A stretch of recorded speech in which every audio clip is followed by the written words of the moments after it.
দুর্গা পুজো থেকে কালী পুজো, ছট পুজো আমাদের সমাপ্ত হলো সমস্ত পুজো। আমি ভয়েস আর দিতে পারছিলাম না, চারিদিকে শুধু মাইকের আওয়াজ আর হই হুল্লোড়। এই যে শাকটা দেখছো, এটা হচ্ছে 14 শাক। তো আমি বাজার থেকে 14 শাক নিয়ে এসে রান্না করে খেলাম। আজকে আমাদের ভূত চতুর্দশী। আজকের দিনে আমাদের 14 শাক খেতে হয় আর 14 প্রদীপ জ্বালাতে হয়। যখন আমার মা বলতো মাটি নিয়ে আসবি, আজকে 14 প্রদীপ বানাতে হবে, তখন বন্ধুরা মিলে একটা ঝুড়ি নিয়ে চলে যেতাম মাঠে মাটি আনার জন্য। আবার মা বলতো আঠা মাটি হয় যেন, বেলে মাটি আনিস না। মিলে আমরা প্রদীপ জ্বালাচ্ছি, ভারী একটা আনন্দ। আজকের দিনে না আমার বাবাকে দেখেছি ভেলা বানিয়ে 14 প্রদীপ নদীতে বা পুকুরে ভাসাতে, কিন্তু সেই দিনগুলো তো এখন আর নেই, যেহেতু একটু শহরে বাস করছি। আর গ্রামের কথা ভীষণ মনে পড়ছে। ওই যে 14 শাকটা দেখালাম, ওটাও আমরা এ বাড়ি সে বাড়ি থেকে খুঁজে খুঁজে এনে 14 শাক রান্না করতাম, খুব মজা হতো। আর এই যে আজকে চলে আসলাম কালী পুজোর দিনে কাকলির বাপের বাড়িতে, মানে আমার বান্ধবীর বাপের বাড়িতে। ভারী মজা হয় এখানে। এরা সারা রাত ধরে কালী পুজো করে। এই যে দেখো ঠাকুরটা কত সুন্দর হয়েছে, আর চারিদিকের পরিবেশটা দেখো, সবাই সুন্দর করে সেজে গুজে গল্প গুজব করতে ব্যস্ত। আর এই যে যাকে দেখছো, ইনি হচ্ছে একটা পিসিমণি। ভীষণ ভালো একজন মানুষ, এত সুন্দর করে কথা বলে আর প্রত্যেককে ভীষণ আদর আপ্যায়ন করে। আর এই যে আজকে কালী পুজোর দিনে একটা ভাইয়ের বার্থডে ছিল, সেই বার্থডেতে কাকিমা কেক বানিয়ে এনেছে, মিষ্টান্ন এনেছে, আরও ভ্যারাইটি রকমের খাবার এনেছে। তো সবাই আশীর্বাদ করো এই ভাই যেন অনেক সুস্থ এবং শান্তিতে যেন থাকতে পারে। সত্যি এত ভালো লাগছে মায়ের হাতের আশীর্বাদ। এদিকে জেঠিমণি, এদিকে বাবা কাকা সবাই মিলে আশীর্বাদ করছে, ভারী ভালো লাগছে আমার। এই যে কাকুমণি এসেছে, এখন কাকুমণি আশীর্বাদ করবে।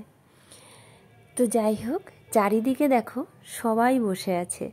কাকলির বাপের বাড়ি ঠিকই, কিন্তু কাকলিকে আর এদিকে তাকে খুঁজে পাওয়া যায় না, কারণ সে পুজোর কাজে ব্যস্ত। তো আমি কি করব, আমি চারিদিক দিয়ে সবার ভিডিওগুলো করে বেড়াচ্ছি। আর এই যে ভাইটাকে কে একটা গিফট দিচ্ছে। আসলে গিফট এমনই জিনিস, বৃদ্ধ হোক আর আবাল সবারই ভালো লাগে।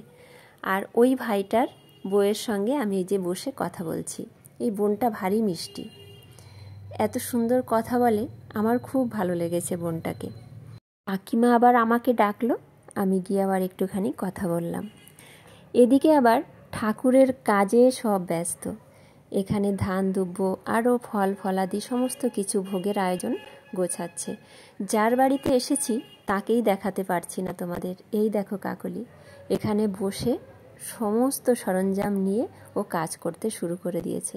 ও আর কি করবে, কার সঙ্গে দেখা করবে না করবে, ও তো মানে সময় নেই ওর। আর এদিকে চারিদিকটার পরিবেশটা তোমাদের একটু দেখাই, যে কত সুন্দর করে সাজিয়েছে। আর মন্দিরটা দেখো কত সুন্দর। এদিকে সবাই সেলফি তুলতে ব্যস্ত। আমিও বাড়ির উদ্দেশ্যে যাব বলে বললাম। এবার আমরা খিচুড়ি খেতে বসে গেছি। খিচুড়িটাও ছিল অসাধারণ টেস্ট। তার সঙ্গে ছিল চপ মানে বেগুনি, আলুর দম, মিষ্টি আর চাটনি পাঁপড়। দারুণ সুন্দর হয়েছিল রান্নাটা। এখানে খাবারের জায়গাটা করেছে। সত্যি যে গ্রামের মধ্যে এত সুন্দর লাগছে না, তোমাদের বলে বোঝাতে পারছি না। কিন্তু আমি রাতে থাকতে পারলাম না, থাকার খুব ইচ্ছা ছিল কিন্তু পারলাম না। আর এই যে রানাঘাটের পুজোগুলো দেখো, আমি রানাঘাটেই ঠাকুর দেখেছি। এই যে ঠাকুরগুলো দেখছো, এটা তনু গেছিল ঠাকুর দেখতে নৈহাটিতে। ওখানে গিয়ে কিছু কিছু প্যান্ডেল তুলে নিয়ে এসেছে, আমার খুব ভালো লেগেছে, তাই আমি তোমাদের সঙ্গে শেয়ার করছি। দেখো লাইটিংগুলো, প্যান্ডেলটা এত সুন্দর করে সাজিয়েছে। আর মা কালীকে দেখো, অপূর্ব সুন্দর লাগছে এখানে। আর এত ভিড় ছিল, ও বলছিল মা ভালো করে তুলতেই পারিনি। এইটা দেখো বড় মা, বড় মাকে তো মানে সেটা তো আর বলে বোঝাতে পারছি না। অনেক দিন ধরে এখানে যাওয়ার খুব ইচ্ছা আমার, কিন্তু যেতে আর পারছি না। এবার আমি আর মুন্নি বেরিয়ে পড়েছি ঠাকুর দেখতে, কারণ তনু ও আবার ওর বান্ধবীদের সঙ্গে ঠাকুর দেখতে বেরিয়েছে। ওই জন্যে আমি মুন্নিকে নিয়েই বেরিয়ে পড়েছি। প্রথমে রানাঘাটে কয়েকটা ঠাকুর দেখলাম। ঠাকুর দেখার পরে আমরা মেলায় যাব ভেবেছি। তা আমি বললাম যে চল কয়েকটা ঠাকুর দেখি, কিন্তু ইচ্ছা ছিল ওর বাবা যদি থাকতো কালী পুজোতে, রানাঘাটে প্রচুর ঠাকুর হয়, তাহলে আমরা দেখতে যেতে পারতাম। তা সেটা তো আর হলো না, ওর বাবা তো বাড়িতে নেই, দুর্গাপুজো এসেছিল। তাই এই যে কয়েকটা ঠাকুর আমার আশেপাশে হয়েছে, ঠাকুরগুলো আমি আর মুন্নি দেখে তারপরে আমরা মেলার দিকে যাব ভেবেছি। ঠাকুরগুলো কিন্তু সত্যি দারুণ হয়েছে, অপূর্ব সুন্দর লাগছে। যেমন সুন্দর করে সাজিয়েছে প্যান্ডেলগুলো, তেমন ঠাকুরকেও সুন্দর করে সাজিয়েছে। আমি আর কি করব, এখানে দাঁড়িয়ে একটু প্রার্থনা করছি। আর এই যে দেখো চারিদিকে এত সুন্দর করে লেখাগুলো আছে, যেটা আমি মুন্নিকে দেখাচ্ছিলাম।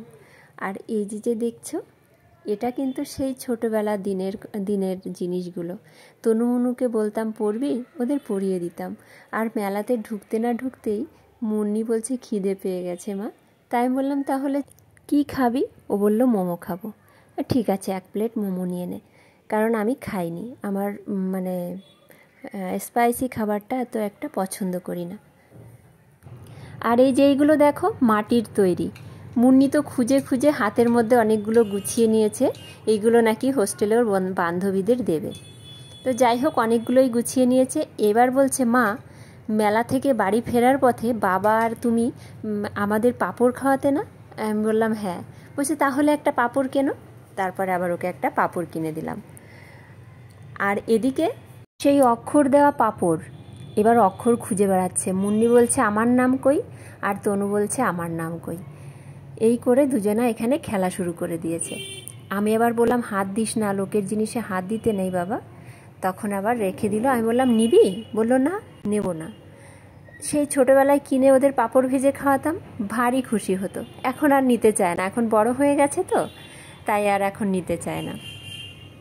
ওই জন্যে তারপরে বললাম তাহলে চল অন্য কোনো দোকানে যাই। তনু আবার বলছে আমি দিদির নামটা খুঁজে পেয়েছি। কি যে ছোটোবেলার মতো খেলাধুলা, ভারী ভালো লাগলো। আর এখানে আমি এই যে পুস্কুটাকে দেখে তো আমার একদম মনে হচ্ছে এখনই কিনে নিই, কিন্তু তনু বলছে এই কালারটা আমি নেব না। ওর খুব ইচ্ছা ছিল নেওয়ার জন্যে, কিন্তু এই কালারটা নেবে না, হালকা কালার নেবে। হালকা কালার আর খুঁজে পাওয়া যাচ্ছে না। তারপর বললাম তাহলে নিতে হবে না, চলো। এই যে লাইটগুলো, এটা আবার একটু নাড়াচাড়া দিলেই লাইট জ্বলতে থাকে। তনুমনুকে যেটা বলি সেটাই নিতে চায় না। এই যে দেখছো কি সাথী, এ আমার অনেক পরিচিত, খুব ভালো একটা মেয়ে, মিষ্টি মেয়ে। ও আমার সঙ্গে কথা বলছে, ওর পাটায় একটু ব্যথা হয়েছে, ও বসে বসে আমার সঙ্গে গল্প করছে। আর এদিকে এই দোকানের সমস্ত জিনিস ভালো লাগলো আমার। আর আমি মেলায় যাই, বাজারে যাই, যেখানেই যাই, রান্নাঘরের জিনিস শুধু খুঁজে বেড়াই যে কোনটা আনকমন, আমার খুব ভালো লাগে। তো যাই হোক, এখান থেকে আমি একটা প্লেট নিয়েছি, সেটা আমি তোমাদের পরে দেখাবো। আর এই দোকানের সব জিনিসগুলো তোমাদের দেখালাম। মুন্নি আবার ছোটোবেলার কি একটা জিনিস খুঁজে বেড়াচ্ছে, ও খুঁজে পাচ্ছে না, ওর মনটা খুব খারাপ হয়ে গেছে। ও ওখানে দাঁড়িয়েই আছে, আসতে চাইছে না। তনু আর আমি বলছি ঠিক আছে থাক, আমরা চলে যাচ্ছি। তারপর আবার কি করবে, ঠিক আছে চলো। এবার চলে আসলো কালী পুজোর বিসর্জন। আর এই যে কটা দিন এত মস্তি মজার মধ্যে দিয়ে কাটলো, আমার ভারী দুঃখ লাগে কেন ঠাকুর বিসর্জন দিতে হয়। সবাই খুব সুন্দর নাচ করছে, দেখে খুব ভালো লাগছে। আমি কিন্তু বেলকনিতে দাঁড়িয়ে ভিডিওটা করছি।